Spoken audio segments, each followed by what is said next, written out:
શા માટે અમે અમારા બચત કરેલા પૈસા ઇન્સ્યોરન્સમાં રોકીએ? શું ફાયદો થશે? પૈસા છે ક્યારે જતા રહે તે નક્કી નહીં, પણ એવી કોઈ સારી જગ્યાએ તમે ઇન્વેસ્ટ કરેલું હશે તો કાલ સવારે તમારે અને તમારા ફેમિલીને કોઈના ઉપર નિર્ભર રહેવું નહીં પડે. હું ફૂલ ટાઈમ એજન્ટ છું, એની પાસેથી ઇન્સ્યોરન્સ લઉં કે મારા રિલેટિવ છે કે સવારથી સાંજ સુધી ફર્નિચરનું કામ કરે છે, સાંજે ઇન્સ્યોરન્સનું કામ કરે છે, તો એની પાસેથી પોલિસી લઉં? જે વસ્તુની ઇન્સ્ટન્ટ જરૂર છે, સમજો કે એક્સિડન્ટ થયું છે, એ ટાઈમ પર કસ્ટમરને નથી ખબર કે મારે કઈ હોસ્પિટલમાં જવું છે. હોઈ શકે છે પાર્ટ ટાઈમ એજન્ટ છે તે તમારો ફોન રિસીવ ના પણ કરે. રિસેન્ટલી કોઈ એક બે સારા પ્લાન નવા લોન્ચ થયા હોય તો? આ એક એવો પ્લાન છે કે જેમાં તમારે 10 લાખ રૂપિયા રોકવાના છે અને 10 લાખ રૂપિયા તમારે 12 વર્ષ માટે રોકવાના. તમારી પાસે પોલિસી જે લોકો લે છે બરાબર છે, એને ખાસ શું બેનિફિટ્સ મળે છે? તમારી ખાસ યુએસપી કહી શકાય તો એ શું છે? ઓલ ઓવર જે આ દુનિયામાં જે કાંઈ થવાનું છે ને, બધું જે પ્લાનમાં આપણે સિક્યુરિટી આપીએ. એક જ પ્લાન. એક પરિવાર માટે મિનિમમ કેટલું કવર હોવું જોઈએ તમારા હિસાબે? એક પરિવાર માટે મિનિમમ 1 કરોડનું ઓછામાં ઓછું કવર અત્યારના પ્રમાણમાં. નમસ્કાર દોસ્તો, સ્વાગત છે આપ સૌનું આ સરસ મજાના પોડકાસ્ટમાં. આપ સૌનો પ્રેમ, ઉત્સાહ અને એનર્જીના કારણે જ અમને એક નવી ઉર્જા મળે છે કે અમે તમારી સમક્ષ કંઈક એવા વ્યક્તિત્વને લઈને આવીએ કે જેમના જીવનમાંથી, જેમના બિઝનેસમાંથી, જેમના કાર્યોમાંથી આપણે ઘણું બધું માહિતી મળે છે અને ઘણું બધું નવું જાણવા અને શીખવા મળે છે. સો અત્યારે 21મી સદીમાં સૌથી મોટો પ્રશ્ન જો કોઈને હોય ને તો એ છે ઇન્સ્યોરન્સનો, સેફટીનો, કે ભાઈ કેવો ઇન્સ્યોરન્સ લેવો જોઈએ, કયા ઇન્સ્યોરન્સમાં આપણને વધારે ફાયદો થાય છે, ઇન્સ્યોરન્સ શા માટે લેવો જોઈએ, ઇન્સ્યોરન્સ લેવો જોઈએ કે ન લેવો જોઈએ, શા માટે આપણા બચત કરેલા પૈસા આપણે ઇન્સ્યોરન્સમાં ઇન્વેસ્ટ કરીએ. આવા ઘણા બધા સવાલો આજે આપણે એક સરસ મજાનું વ્યક્તિત્વ આપણી વચ્ચે ઉપસ્થિત છે, ભૌતિકભાઈ દુધાત, કે જેઓ છેલ્લા ઘણા વર્ષોથી ઇન્સ્યોરન્સ સેક્ટર સાથે જોડાયેલા છે અને ઘણા બધા લોકોને સરસ મજાના ઇન્સ્યોરન્સ આપી અને એમના લાઈફમાં એક સિક્યુરિટી એમને ફીલ કરાવેલી છે. તો ભૌતિકભાઈ, સ્વાગત છે તમારો સરસ મજાના પોડકાસ્ટમાં. Thank you. યસ. સો ભૌતિકભાઈ, તમારો ટૂંકમાં પરિચય આપો કે જેથી કરીને અમારા જે વ્યુઅર્સ છે એ તમને બહુ સારી રીતે જાણી શકે. મારું નામ છે ભૌતિક દુધાત, ભાવનગર સાઇડથી છું. જેબી એસોસિએટ કરીને એક ફર્મ ચલાવી રહ્યો છું કે જેમાં અત્યારે મારી અંડરમાં જે ટીમ આપણે ગણીએ કે ભાઈ મારા મેમ્બરો જે છે તો ઓલરેડી અત્યારે 20 થી 25 જણા છે. અને આપણે જ્યારે બી કોઈની અંદર લાવીએ ત્યારે આપણું ઇન્ટેન્સ એ છે કે 2 પૈસા કમાઈને કાં તો લોકોની સેફટી પર વધારે કામ કરે. આપણો મેઇન ઇન્ટેન્સ એ જ છે કે બને ત્યાં સુધી લોકો ઇન્સ્યોરન્સ તરફ વળે, કારણ કે ઇન્સ્યોરન્સ એક એવી વસ્તુ છે કે જે લોંગ ટાઈમે કામમાં આવવાની છે, પણ ગમે ત્યારે એની ટાઈમ કોઈ બી ઘટના ઘટી હશે તો એ ટાઈમ પર એને ઇન્સ્યોરન્સની મેઇન જરૂર પડશે. સો ભૌતિકભાઈ, મારો ક્વેશ્ચન્સ એ છે અને ઘણા બધા વ્યુઅર્સનો હશે કે ભાઈ શા માટે અમે અમારા બચત કરેલા પૈસા ઇન્સ્યોરન્સમાં રોકીએ? શું ફાયદો થશે? કેમ કે ઘણી બધી વખત કેવું થાય કે તમે આજે ઇન્સ્યોરન્સ લો, 15 વર્ષ પ્રીમિયમ ભરો, ફાયદો તમને 18મા વર્ષથી થાય, 19મા વર્ષથી થાય. એટલે ઘણા બધા લોકો એવું વિચારે હવે 18 વર્ષ પછી કોણે વિચાર્યું છે, બરાબર છે? શું થાય? તો એવા લોકોને તમે શું કહેવા માંગો છો? એવા લોકોને એવું જ કે પહેલી વસ્તુ કે અત્યારનું જે રોજબરોજનું આપણું જે કંઈ ખાવાનું છે, જે કાંઈ છે તે પહેલી વસ્તુ તો હાનિકારક છે. કોઈ જોવા જતું નથી કે કેવું ખાઈએ છે, શું છે શું નહીં. બીજી વસ્તુ કે અત્યારનો જે યુગ છે ને એ મોસ્ટ ઓફ મોજ શોખમાં વધારે મતલબ જતો રહ્યો છે કે જે થાય તે હું કદાચ 1 લાખ રૂપિયા કમાઉં છું તો 1 લાખ રૂપિયા મારા ઝીરો થઈ જાય. નેચરલી આ વસ્તુ કેવી છે કે 1 લાખ રૂપિયા તમે કમાવો છો, પણ મારું એવું કહેવાનું છે કે એમાંથી 30% રૂપિયા તમે ઇન્વેસ્ટ કરો. ઇન્વેસ્ટ એટલા માટે કરો 30% કે કાલ સવારે અગર ઘરમાં અનહોની કાં તો કોઈ મંદી છે, તેજી છે, એવો જે માહોલ આવી ગયો છે તમારા બિઝનેસમાં કે કોઈ પણ જગ્યા પર, તો એ ટાઈમ પર જે અમાઉન્ટ તમે સેવ કરેલી છે ને એ તમને કામમાં આવે. પહેલી વસ્તુ એ. બીજી વસ્તુ કે ઇન્સ્યોરન્સનો મેઇન ઇન્ટેન્સ એવો નથી કે લોંગ ટાઈમે તમને પૈસા મળે. આ તો એવું છે કે જો શોર્ટ ટાઈમમાં અગર કાંઈ થઈ ગયું છે તો પાછળ તમારું ફેમિલી રખડી પડશે. ઘણીવાર અમુક ક્વેશ્ચન એવા આવતા હોય કે ભાઈ નહીં, મારું તો બહુ મસ્ત સેટ છે, મારી પાસે બહુ લાંબા ટૂંકા રૂપિયા છે, મારા ઇન્સ્યોરન્સની કોઈ જરૂર નથી. પણ ટાઈમ છે, પેલું કહેવાય ને કે 10 વર્ષનો દસકો ગમે ત્યારે આવે, ગમે ત્યારે જાય, બરાબર? સેફટી ઇમ્પોર્ટન્ટ છે. સમજો કે તમે 500 કરોડના માણસ છો, પણ કોઈ બી માણસની એવી એક અંદરથી હોય કે ભાઈ 500 કરોડની જગ્યાએ મારે 1000 કરોડ કઈ રીતે બનાવું, 1500 કરોડ કઈ રીતે બનાવું, બરાબર? તો મતલબ જે કાંઈ એની ઇન્કમ છે પ્લસ થાય એમાં વધારે માનતો હોય. પણ સમજો 500 કરોડે ત્યાં સ્ટોપ થઈ ગયું, હવે એવું કહે છે કે ભાઈ મારી પાછળની પેઢીઓ આરામથી ખાય એમ છે અને કંઈ વાંધો નથી. પણ આ વસ્તુ છે, પૈસા છે ક્યારે જતા રહે તે નક્કી નહીં. પણ એવી કોઈ સારી જગ્યાએ તમે ઇન્વેસ્ટ કરેલું હશે તો કાલ સવારે તમારે અને તમારા ફેમિલીને કોઈના ઉપર નિર્ભર રહેવું નહીં પડે. પહેલી વસ્તુ એ. અત્યારે કેવું છે કે ઘણા લોકો એવું કહે કે ભાઈ અમારું જોઈન્ટ ફેમિલી છે. જોઈન્ટ ફેમિલી હોય તો પણ હું માનું છું કે આજે સગો ભાઈ હોય કે કોઈ પણ હોય, ઇન્સ્યોરન્સ વસ્તુ એ રીતે કામ કરશે કે સમજો કે તમે તમારો પ્રાઇવેટ ઇન્સ્યોરન્સ કોઈ બી 1 કરોડ રૂપિયાનો લીધેલો છે, કાલ સવારે કંઈ થઈ ગયું છે તો ઇન્સ્યોરન્સ કંપની તમારા ફેમિલીને 1 કરોડ રૂપિયા પ્રોવાઈડ કરશે. તો 1 કરોડ રૂપિયા તમે એવી જગ્યાએ ઇન્વેસ્ટ કરો કે તમારા કદાચ છોકરા નાના હોય તો એનું ભણતર છે, ઘરમાં તમારા વાઈફને કંઈ કામ જરૂરિયાત છે, તો એ બધી વસ્તુ થાય એમ. એના માટે ઇન્સ્યોરન્સ હું એવું માનું છું કે જરૂરી છે લોકો માટે. પણ અત્યારેનું જે યુગ છે ને રોંગ વેમાં જઈ રહ્યો છે કે ભાઈ અત્યારે મોજશોખ કરી લો, પછી એક એજ થાય ને ત્યારે હું ઇન્સ્યોરન્સ કરીશ. પણ એ ટાઈમમાં એવું થાય છે કે ઘણી વખત અમે જોયું છે જ્યારે તમારું શરીર ફિટ એન્ડ ફાઇન હોય ને ત્યારે આ વસ્તુ તમારે લેવાની જરૂર છે. બરાબર છે. પણ અને જો કોઈ બી શરીરમાં રોગ આવી ગયો તો ઇન્સ્યોરન્સ કંપની કોઈ દિવસ તમને ઇન્સ્યોરન્સ આપવાની નથી. એટલે જ્યારે તમે ફિટ એન્ડ ફાઇન છો ત્યારે તમે આ વસ્તુ લેશો તો એ તમારા કામની છે. સો કોઈ એવા પ્લાન્સ છે ઇન્સ્યોરન્સમાં, બરાબર છે, કે વ્યક્તિ છે એના મૃત્યુ પછી એને 1 કરોડ 2 કરોડ મળે છે, બરાબર છે, તો કોઈ એવી ઘટના ખરી કે ભાઈ તમારો ઇન્સ્યોરન્સ લીધો હોય પછી એના જીવનમાં કંઈક એવી ઘટના બની હોય અને તમારા માધ્યમ થકી એ વ્યક્તિનો પરિવાર છે સેફ થયો હોય એવું કંઈ ઘટના? હવે એમાં એવું છે કે મારા એક છે ને પાલનપુરના ક્લાયન્ટ હતા. મતલબ એમને 4 વર્ષ પહેલાં મારી પાસેથી પોલિસી લીધેલી હતી કે ભાઈ એક એમને ઇન્ટેન્સિવ હતો કે મારે 25,000 રૂપિયા જ પે કરવા છે અને ભાઈ છે ખેડૂત. બરાબર છે. તો એ લોકોએ મને ફોન આવ્યો મારી ઉપર પાલનપુરથી, પણ એને કોને ખબર કઈ રીતે વિશ્વાસ આવી ગયો એ ખબર ના પડી, પણ એમને એના ઓરિજિનલ આધાર કાર્ડ પાન કાર્ડ બધું મને કુરિયર કરી દીધું. ઓરિજિનલ આધાર કાર્ડ પાન કાર્ડ મને કે આપણે ઇન્સ્યોરન્સ લેવો છે. મેં એને ખાલી ફોનમાં જ સમજાવ્યો, મેં એની સાથે લાઈવ મીટિંગ નથી કરી, કંઈ પણ નથી કર્યું. એ કસ્ટમરને ત્યાં લગભગ 1.5 વર્ષ પહેલાં ક્લેમ આવ્યો. મને નથી ખબર કે એમનું ડેથ થઈ ગયું છે. એટલે અમે નેચરલી કેવું કરતા હોય કે સમજો કે કોઈ બી એક પર્સન છે, ઘરના મેઇન વડીલ છે, એનો ઇન્સ્યોરન્સ લીધો છે તો એની સાથે એની વાઈફ ને છોકરા બધાના નંબર અમે સેવ કરીએ. કારણ કે અત્યારનો ટ્રેન્ડ છે, કોઈ બી માણસનું ડેથ થાય છે તો લોકો સ્ટેટસમાં ચડાવતા હોય છે ઓમ શાંતિ માટે. એટલે અમે શું છે કે ડેઇલી માટે એક્ટિવેટ રહીએ કે બધાના સ્ટેટસ ફરજિયાત જોવાના, કઈ રીતનું કામ છે, શું મૂકે છે, અપલોડ કરે છે. તો બાય ચાન્સ જે માણસને મેં રિન્યુઅલ માટે ફોન કરેલો હતો એને કે તમારું રિન્યુઅલ આવે છે, પણ એમના વાઈફે ફોન ઉપાડ્યો કે કોણ બોલો છો? મેં તો ભૌતિકભાઈ બોલું છું. તો એ કે તમારું રિન્યુઅલ આવેલું છે એમ. તો કે પણ તમે ક્યાંથી વાત કરો છો? મેં તો હું સુરતથી વાત કરું છું. તો કે કોનું? મેં તો પ્રકાશભાઈનું રિન્યુઅલ આવે છે એમ. તો એ કે પ્રકાશભાઈનું તો ડેથ થઈ ગયું, એને 6 મહિના થઈ ગયા છે. મેં કીધું મને ખબર નથી કે 6 મહિના થઈ ગયા છે. પછી મેં વાત કરી, મેં તો કંઈ વાંધો નહીં. એટલે મેં પછી શું છે કે ફોન કટ કરીને હું સીધો ત્યાં પહોંચી ગયો 2 દિવસની અંદર. રૂબરૂમાં જ ગયો, બધી વસ્તુ ચેક કરી, જે કંઈ વસ્તુ છે તે બધું ચેક કર્યું. પછી મેં કીધું કે તમારા હસબન્ડને મેં કીધું કોઈ જગ્યાએ સેવિંગ કરેલું તમને કંઈ ખ્યાલ ખરા? એ કે ના એવું કંઈ છે નહીં એમ. મેં કીધું કોઈ પોલિસી ઘરમાં પડી હોય એવું કોઈ? એ કે નહીં. મેં તો કંઈ વાંધો નહીં, ઓરિજિનલ પોલિસીની કોઈ જરૂર નથી કારણ કે અત્યારે ડિજિટલ યુગ છે. બરાબર છે. મારી પાસે પોલિસી છે, મેં તો 50 લાખનો એનો ઇન્સ્યોરન્સ છે, પણ મારે જે ડોક્યુમેન્ટ તમારા તરફથી જોઈએ છે એ તમારે મને આપવાના છે. એ પ્રોવાઈડ કરી દીધા ડોક્યુમેન્ટ અને કંપનીએ લગભગ 10 થી 15 દિવસમાં ક્લેમ સેટલ કરી દીધો. અને એમના છોકરા બી સમજો ને કે 5-6 વર્ષના હતા. એટલે અત્યારે શું છે કે હવે ગામડાનો વ્યક્તિ છે અને 50 લાખ રૂપિયા એક સાથે આવે એટલે એ લોકોને શું છે કે છોકરો સારી રીતે ભણી શકે, બધું કરી શકે એમ, કે ભાઈ કોઈ ઉપર નિર્ભર ના રહેવું પડે. એમના ભાઈ બી અહીંયા છે સુરતના.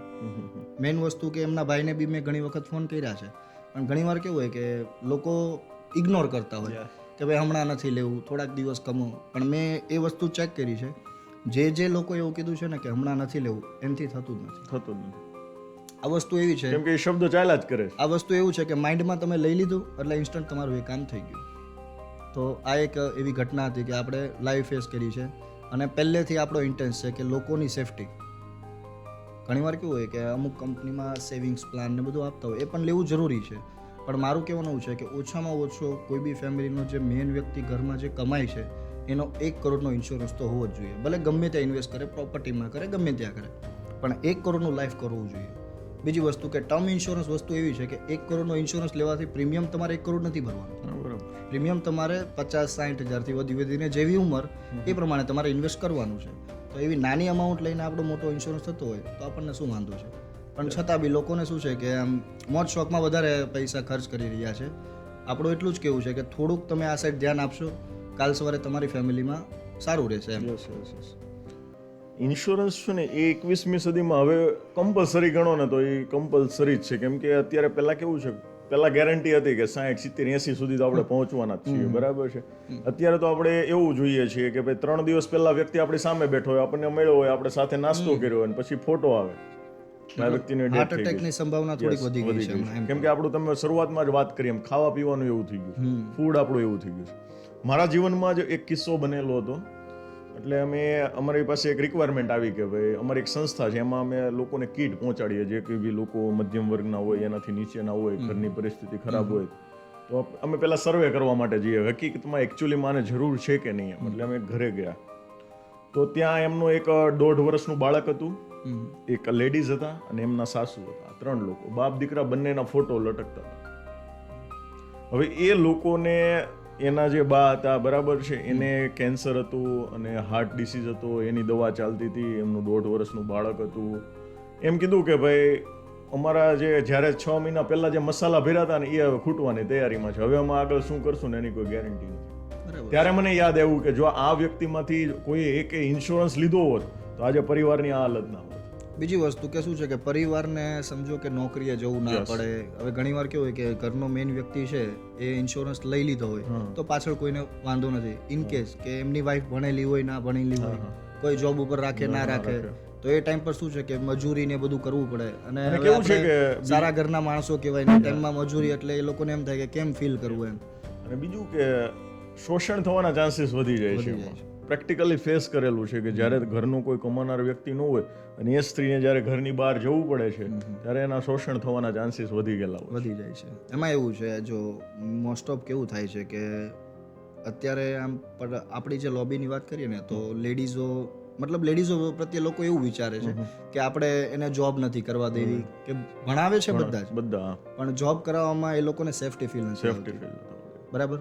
પણ મારું કેવું એવું છે કે લેડીઝ હોય કે જેન્ટ્સ હોય બધા એક સમાન જ છે, બધા જ ઇન્સ્યોરન્સ લઈ શકે. અને એવું નથી કે ઘરનો જે મેઇન વ્યક્તિ કમાય છે એનો જ લેવાની જરૂર છે, આખા ઘરનો લો. કારણ કે કાલ સવારે શું થાય, મારું મોસ્ટ ઓફ કેવું છે કે હસબન્ડ વાઈફના હું પોલિસી આપું, બરાબર છે. હસબન્ડની આપું ને તો સાથે વાઈફની પણ આપું, બંનેની આપું, બરાબર. કે કાલ સવારે કઈ બી થયું છે નક્કી નથી, બરાબર. લાઈફ છે નક્કી નથી ક્યારે કોને શું થવાનું છે, બરાબર. એટલે આ વસ્તુ બંનેની સામે ટ્રાન્સપરન્સી લઈએ તો વધારે કામનું છે. પણ મોસ્ટ ઓફ કેવું હોય કે ભાઈ લેડીઝના અત્યારે કેવું છે કે આ એમ્બ્રોઇડરી મશીન વાળા છે કે ડાયમંડ વાળા છે, લોકો શું છે કે લેડીઝના નામની ફર્મ ચલાવતા હોય અને એમાંથી આ વસ્તુ કરે છે, બરાબર. ઘણું બેટર છે. હું ગણું છું કે જે લોકોએ લીધેલા છે મારી પાસે ઇન્સ્યોરન્સ, અને આપણે એટલી સર્વિસ આપી છે લોકોને કે કાલ સવારે એને મને કોઈ કહેવાની જરૂર નથી પડી, બરાબર. ગમે ત્યારે એની ટાઈમ ફોન આવ્યો છે, સર્વિસમાં આપણે તત્પર હાજર રહ્યા છે.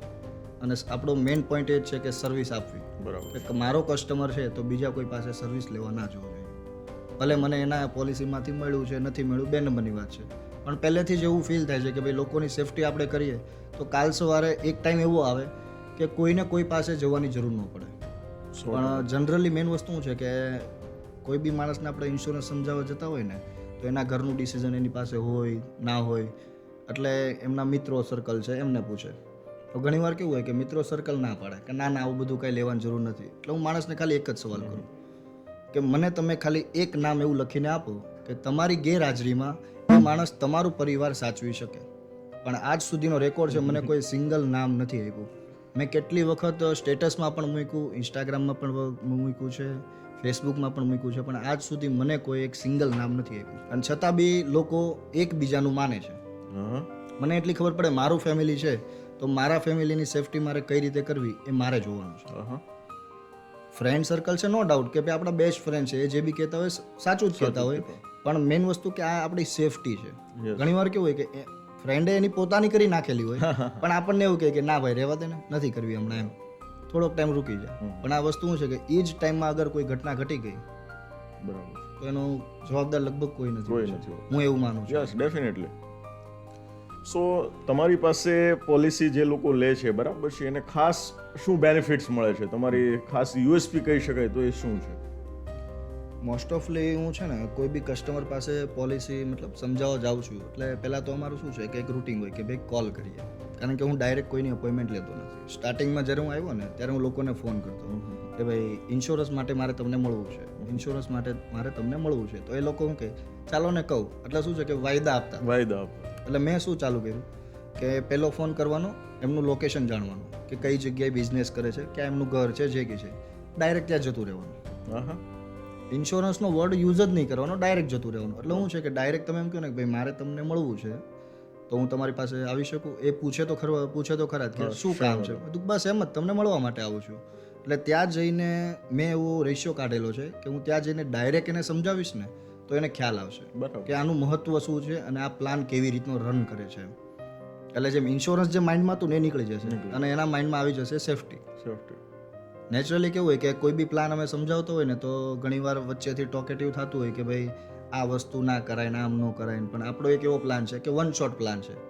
ઇન્વેસ્ટમેન્ટ પણ આવી ગયું અને સાથે સાથે એનું મોટું કવર પણ આવી ગયું, બધી જ વસ્તુ અંદર કવર ગઈ અને ઓલ ઓવર જે આ દુનિયામાં જે કાંઈ થવાનું છે ને બધું જે પ્લાનમાં આપણે સિક્યુરિટી આપી દીધી છે, એક જ પ્લાન. અને બને ત્યાં સુધી મારું એ જ ઇન્ટેન્સ હોય કે એ પ્લાન મળતો હોય ને તો બીજો કોઈ પ્લાન આપણે અત્યારે સ્ટાર્ટિંગમાં નથી આપવો. હા, પછી સેકન્ડ પોલિસી છે તો એ આપણે કોઈ બી આપી શકીએ. પેન્શન પ્લાન છે કે મતલબ કોઈ બી સેવિંગ પ્લાન છે કે એમાં રિટર્ન ઓછું મળતું હોય પણ એક ગેરંટેડ હોય કે ભાઈ આ અમાઉન્ટ તમને ફિક્સ મળશે. મતલબમાં તમે પૂરેપૂરી ડિટેલ અને શું બેનિફિટ છે એ એક્યુરેટલી સમજાવો છો જેથી કરીને તમારી પાસે લોકો પોલિસી ડન કરાવે છે. જો મારું એક જ કામ છે કે કંપનીમાં અમારે ટ્રેનિંગો ને બધું થતું હોય. નેચરલી કેવું હોય કે ભાઈ આપણે કાઠિયાવાડી પરિવારથી બિલોંગ કરતા હોય, પ્લસ અમારા જે ટ્રેનરો છે તો એ કદાચ સુરતીસ હોય કાં તો બીજા હોય, એટલે એ લોકો એ રીતે અમને સમજાવતા હોય.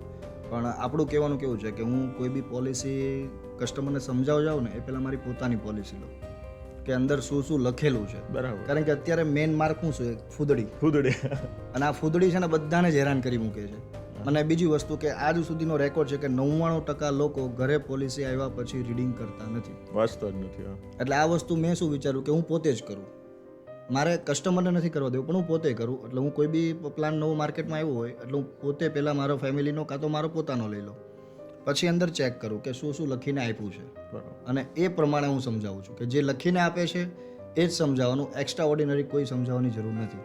કારણ કે ઘણીવાર કેવું થાય કે પ્લાન ડન કરવા માટે લોકો શું કરતા હોય કે મોટી વાતો કરી દઈને અંદર કોઈ વસ્તુ હોય જ નહીં. હમણાંનો જ મારે કેસ છે, હવે એક ભાઈ મને એવું કીધું કે આમાં જડબું તૂટી જાય તો બી મળે, એક આંગળી તૂટી જાય તો બી મળે. મેં કીધું ભાઈ એક્સિડન્ટ પોલિસી નથી, આ ટર્મ પ્લાન છે. ટર્મ પ્લાનમાં આ વસ્તુ નથી મળવાની. ટર્મ પ્લાન વસ્તુ એવી છે કે અગર કોઈ ઘટના ઘટે છે અને તમે જીવિત નથી રહેતા એ ટાઈમ પર તમને પૈસા મળશે. એક ટર્મ પ્લાન એ રીતમાં આવે. એક ટર્મ પ્લાન કેવું હોય કે તમે જીવતા છો તો પણ મળશે અને તમારા ગયા પછી પણ મળશે, બંને બેનિફિટ આવે. અને મારું જે કામ છે એ જે સેકન્ડ ઓપ્શન છે એ હું વધારે આપું છું. બરાબર. કે બંને રીતે કામ બને. કારણ કે કોઈ બી માણસ છે ભાઈ નાનું જીવે તો બી પૈસા કામના છે, લાંબુ જીવે તો બી કામના છે, નાનું જીવશે તો એના ફેમિલીના કામનું છે અને મોટું જીવશે તો ભાઈને પોતાને કામમાં આવશે કે ભાઈ એના પોતાના મોજ શોખ કઈ હોય તો એ કરી શકે એમ. બહુ સરસ મજાની વાત કરી તમે. હવે ઘણી બધી વખત કેવું થાય છે કે ઇન્સ્યોરન્સ જે એડવાઇઝર હોય છે, બરાબર છે, એ એની પોલિસી વેચવા માટે ગમે તે રીતે વાતો કરે છે અને સામેવાળા વ્યક્તિને ફસાવી લે છે, બરાબર છે, કે એની પાસેથી પેમેન્ટ કઢાવવા માટે, બરાબર છે. તો આ વિશે તમે શું માનો છો કે આવું હકીકત કરે છે લોકો કે નથી કરતા? બહુ જ કરે છે. બરાબર. અને મેં પણ બહુ ફેસ કર્યું છે. ઘણીવાર કેવું હોય કે સમજો કે હજુ નવા એજન્ટ મતલબ માર્કેટમાં આવ્યા હોય, હવે આમાં વાત કરું ને તો લગભગ વર્ષની અંદર છે ને 10,000 એજન્ટો નવા આવતા હશે એક વર્ષની અંદર. પણ હું એવું માનું છું કે એમાંથી 80 થી 90 લોકો ખાલી ટકે છે. બરાબર છે. કારણ કે મોસ્ટ ઓફ એજન્ટો શું જોઈને આવે કે ભાઈ પેલો ભાઈ આટલું કમાય છે હું આવું, પણ એ ભાઈ કેટલું દોડે છે, એ ભાઈની સ્પીચ શું છે એ કોઈ નથી જોતું. અને પહેલી વસ્તુ કે અમારામાં શું હોય કે નોન સ્મોકર ને સ્મોકર થોડુંક વધારે હોય કે ભાઈ નોન સ્મોકરમાં પ્રીમિયમ ઓછું આવતું હોય, સ્મોકરમાં થોડું વધારે આવતું હોય. એટલે લોકો શું કરે મોસ્ટ ઓફ જે સમજો કે નામ અમુક વસ્તુના ના લેવાય આપણે, પણ એ લોકો શું કરે કે most of non smoker policy આપી દે, કસ્ટમરને પૂછતા નથી. પ્રીમિયમ ઓછું આપવા માટે કસ્ટમરને ફાયદો કરાવવા માટે. મતલબ એજન્ટોને એવું લાગે છે કે ભાઈ એ પોલિસી નહીં લે, પણ મારું કહેવાનું એવું છે લે કે ના લે, જે હકીકત છે એ તમે પોલિસીની અંદર કમ્પ્લીટ લખશો તો જ કાલ સવારે પોલિસી પાકશે. હા, બરાબર. તમે સ્મોકર છો તો પણ સ્મોકરમાં જ પોલિસી લો ને, નોન સ્મોકરમાં લેવાની શું જરૂર છે? પણ પ્રીમિયમ ઓછું કરીને ઘણીવાર અમે જોઈએ છીએ મેડિક્લેમમાં બી આપણું કામ છે તો મેડિક્લેમમાં બી અમારે આ પ્રોબ્લેમ આવે છે કે ડાયાબિટીસ હોય, બીપી હોય, કોલેસ્ટ્રોલ હોય, પણ કસ્ટમર જાહેર ન કરે. નેચરલી તમે કોઈ બી સર્જરી કરાવવા જાવ છો ને તો એ ટાઈમ પર કેવું હોય કે સર્જરી ચાલુ થવાની હોય ને એ પહેલાં તમારું ડાયાબિટીસ ને બીપી એ લોકો માપતા હોય. તો ડાયાબિટીસ ને બીપી તમારું હોય અને એ ટાઈમમાં ડિટેક્ટ થાય એટલે કંપની શું ચેક કરે, મેડિક્લેમ કંપની, કે આ કેટલા વર્ષ જૂનું છે, આપણે પોલિસી આપી એ પહેલાંનું છે કે પછીનું છે. હવે એ ખોટું બોલ્યા એટલે એનો કદાચ 2.5-3 લાખનો ક્લેમ છે, ક્લોઝ થઈ ગયો. પ્રીમિયમ એને ભરેલું છે ખાલી 15,000 થી 20,000નું. 15 થી 20 હજારમાં ખોટું બોલવાના કારણે એને 3 થી 4 લાખ રૂપિયા ગુમાવ્યા, એ પૈસા એને ઘરના દેવા પડે. પછી એ ટાઈમમાં કસ્ટમર શું કરે, એજન્ટ ઉપર બધું નાખે હા કે ભાઈ તમે કીધું નહોતું ને તમે આમ કર્યું ને તમે તેમ કર્યું, એટલે બધું એજન્ટ ઉપર ઢોળે. અને મારી એક સેફટી છે, હું કોઈ બી પ્લાન સેલ કરું ને એટલે હું એક રેકોર્ડિંગ રાખું બરાબર છે. કે કાલ સવારે હું પણ ના ફરી શકું અને મારો કસ્ટમર છે એ પણ ના ફરી શકે. આ એક મારી બધા જ અત્યારે મારી પીસીમાં તમે જુઓ તો લાંબા ટૂંકા રેકોર્ડિંગો છે કે મેં જે કસ્ટમરને સમજાવ્યું છે એ બધી જ વસ્તુ અંદર ઇનબિલ્ટ છે. અને જ્યારે બી હું પોલિસી લોગિન કરું છું એ ટાઈમ પર મારું એ વિઝન છે એને ફોન કરું અને ફોન કરીને પૂછતો જાઉં અને અંદર લખતો જાઉં. હા મને ખબર છે કે સ્મોકર છે નોન સ્મોકર બધી જ મને ખબર છે, છતાં બી કે એક મારી પાસે પ્રૂફ રહે. કારણ કે કાલ સવારે જે માણસની મેં પોલિસી લીધી છે એ માણસ હાજર નથી રહેવાનો. એમનું ફેમિલી જે છે એ મારા ઉપર બ્લેમ કરશે કે શું થયું, કેમ આમ છે તેમ છે. તો એ ટાઈમ પર હું એને રેકોર્ડિંગ કહી શકું કે ભાઈ તમારા હસબન્ડ હતા એને મને આ રીતનું કીધેલું હતું, મેં એને કેટલી વખત પૂછ્યું છતાં બી એને મને આ વસ્તુ કીધી છે, જે હકીકત છે એ મને નથી કીધી. મારું એક જ વિઝન છે કે બને ત્યાં સુધી તમે હું એમ કહું કે 1-1.5 લાખ રૂપિયા ખર્ચો છો, ફ્યુચર તમારું સેફટી કરો છો તો તમને સાચું બોલવામાં શું વાંધો છે. બરાબર છે. પણ નેચરલી આ વસ્તુ નથી બોલતા. અને એક એ બી હોઈ શકે ઘણીવાર એજન્ટ બી ખોટું કરતા હોય કે ભાઈ સ્મોકર છે તો બી નોન સ્મોકર બતાવી દે, કંઈ વાંધો નહીં ભાઈ આપણે કંપનીમાં સેટિંગ છે, રિપોર્ટમાં બધું કરાવી નાખશું. પણ આ વસ્તુ હું નથી માનતો. મારું તો એક જ વિઝન છે, પોલિસી અહીંથી સેલ થઈ કસ્ટમરને પૈસા મળવા જોઈએ, બરાબર છે. બીજી કોઈ જ વસ્તુ નહીં. ભૌતિકભાઈ, માર્કેટમાં છે ને 2 પ્રકારના એજન્ટ છે, બરાબર છે. એક તો ફૂલ ટાઈમ કે જે તમે કરો છો કે સવારથી સાંજ સુધીમાં તમારે ઇન્સ્યોરન્સનું જ કામ કરવાનું છે, લોકોને સર્વિસ અને ફેસિલિટી જ આપવાની છે. અને બીજા પ્રકારના એજન્ટ છે કે સવારે 8 વાગ્યાથી લઈને સાંજે 7 વાગ્યા સુધી કોઈ બીજું અન્ય વર્કઆઉટ કરે છે અને સાંજે 7 વાગ્યા પછી પોલિસીનું કામ કરે છે. તો ઘણી બધી વખત છે ને વ્યક્તિ કન્ફ્યુઝ થાય છે કે ભાઈ હું ફૂલ ટાઈમ એજન્ટ છે એની પાસેથી ઇન્સ્યોરન્સ લઉં કે મારા રિલેટિવ છે કે સવારથી સાંજ સુધી ફર્નિચરનું કામ કરે છે, સાંજે ઇન્સ્યોરન્સનું કામ કરે છે, તો એની પાસેથી પોલિસી લઉં. તો આ બંનેના ડ્રોબેક શું આવી શકે છે?